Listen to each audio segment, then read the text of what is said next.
करने के लिए यहाँ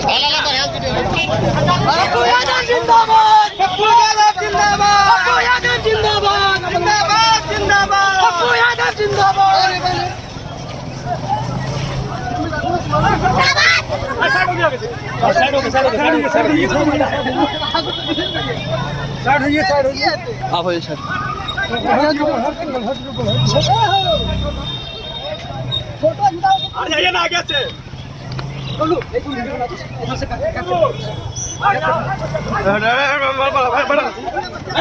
बबलू मना बढ़िया से बबलू मना क्लिक करो ना, क्लिक ना नहीं क्लिक करो, जाने दो बढ़ो ना यार, आगे बढ़ो, सारा जाइए। चल बबलू चलो आगे चल, बढ़िया साइड से हाँ हाँ सब दो सर थोड़ा सब मिल गया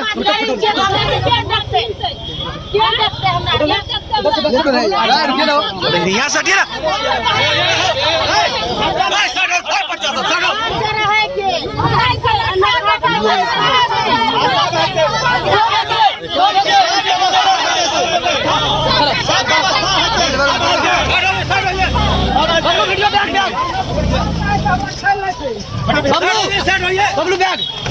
बबलू बैग कैमरा करो ना यार। अरे यार हटो।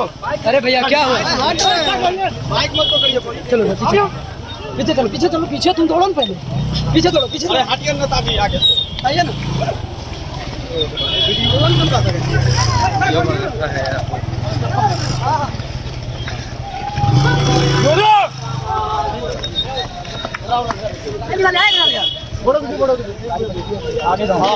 आइए ना बस। हम फैक्ट्री नहीं बना पाए, हम रोजगार पैदा नहीं कर पाए, हम पलायन नहीं रोक पाए और लगातार हमले पर हमले, हमले पर हमले। यह घटना बहुत निंदनीय है। मैं 20 लाख रुपए की मांग करता हूं कि केंद्र सरकार, बिहार सरकार 20-20 लाख रुपया 2 मृतक 1 घायल परिवार को दे। मैं आपको बहुत क्लियर बता दूं कि लगातार जैसे चीन उत्तराखंड में हमारे यहाँ जाकर के 50 किलोमीटर ढुक के जमीन कब्जा कर लिया, जिस तरीके से चीन हमारे सिपाहियों को मार रहा है। लगातार 7 सालों में जब हम 370 की बात कर रहे थे कि हट जाएगा तो हम अमन चैन और बाहर के लोग नहीं मारे जाएंगे, 7 सालों में कश्मीर या उस इलाके की स्थिति या चीन ने जिस तरीके से आंख दिखाया, आज हम अफगानिस्तान और तालिबान की बात कर सकते हैं। तो आखिर क्या कारण है कि सरकार अफगानिस्तान और तालिबान पर बिल्कुल चुप हो गई? एक अपने दोस्त को ड्रग्स का व्यापार करने के लिए सब कुछ एकदम बिल्कुल कंप्लीट कोलैप्स कर दिया। एक तरफ चीन हमारे ऊपर हमला कर रहा है, दूसरी तरफ हम चीन की निगाहें कंप्लीट रूप से तालिबान पर है कि वहाँ हम बांग्लादेश उन्होंने नज़र बना ली, बांग्लादेश उसके पक्ष में हो गए। एक तरफ नेपाल से हम घिर गए, दूसरी तरफ पाकिस्तान, तीसरी तरफ तालिबान। हमारी क्या कारण है कि इंटरनेशनल पॉलिसी इतना गंदा है? हम इंटरनेशनल पॉलिसी में इतना कैसे चूक जा रहे हैं? आप जवाब क्यों नहीं देते? जी जी, आप हर चीज़ों का राजनीतिकरण क्यों करते हैं? हर चीज़ों का राजनीतिक खोज क्यों करते हैं? तो ये 40 सालों में बिहार में जिसकी सरकार थी और जिन लोगों ने सरकार में जो रहे, उन्होंने रोजगार को पैदा हमारे युवाओं के लिए नहीं किया। हमारे मजदूरों का पलायन हुआ।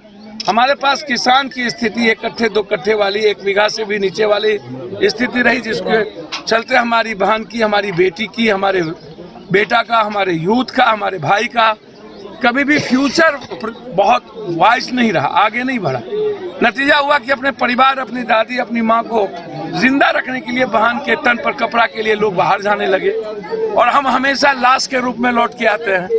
तो हमें सोचना पड़ेगा बिहार के लोगों को कि हम कब तक बाहर जा कर के मरते रहें, कब तक हम लात खाते रहें, कब तक हम चप्पल खाते रहें, कब तक हम गाली सुनते रहें, कब तक हमें भगा दिया जाए। हम बिहार में अपने घर में रह के काम क्यों नहीं कर सकते हैं?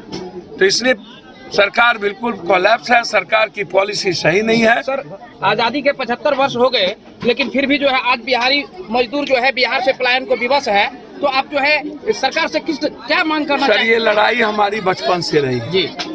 आज हम अभी पार्टी के जन अधिकार पार्टी की तरफ से हमारे साथ मुखिया जी हैं, हमारे नेता हैं, हमारे वर्तमान यहाँ के मुखिया हैं, हमारे विक्टर जी हैं, हमारे जिला पार्षद हैं, हमारे जिला अध्यक्ष हैं, इस इलाके के तमाम यूथ हैं, बुजुर्ग हैं। अभी उस परिवार को खाने जीने के लिए 25,000 की मदद की गई है, आगे भी मदद की जाएगी, लेकिन 1-1 लाख रुपया हम इस परिवार को इसके घर के लिए और फ्यूचर के लिए हम हमारी पार्टी की तरफ से इसको दिया जाएगा। लेकिन सवाल 25,000 या 1 लाख का नहीं है, सवाल है कि हम रोजगार पर गंभीर क्यों नहीं होते, हम यूथ को मजबूत क्यों नहीं करते हैं। यूथ के जेब में 50,000 1 लाख रुपया मंथली इनकम की व्यवस्था कब हम करेंगे। हम हमेशा राजनीतिकरण में जात पात धर्म मजहब हिंदू मियाँ बैकवर्ड फॉरवर्ड में हम रहते हैं, लेकिन हम युवाओं की बात नहीं करते हैं, हम अपने फ्यूचर की बात नहीं करते हैं कि मेरे यूथ का भविष्य क्या होगा, मेरी बेटी कैसे रहेगी। तो सरकार को जवाब देना चाहिए, सरकार को 20-20 लाख रुपया इंक्वायरी भी करनी चाहिए और आगे से कोई बिहारी पर इस तरह हमला न हो, उसको हमले को रोका जाए और क्या करके बिहारियों को मारना, इसका जवाब हम देंगे और जरूरत पड़ेगी तो हम किसी को भी अपने बिहार की ओर से जाने नहीं देंगे यदि हमको इसी तरह किया तो।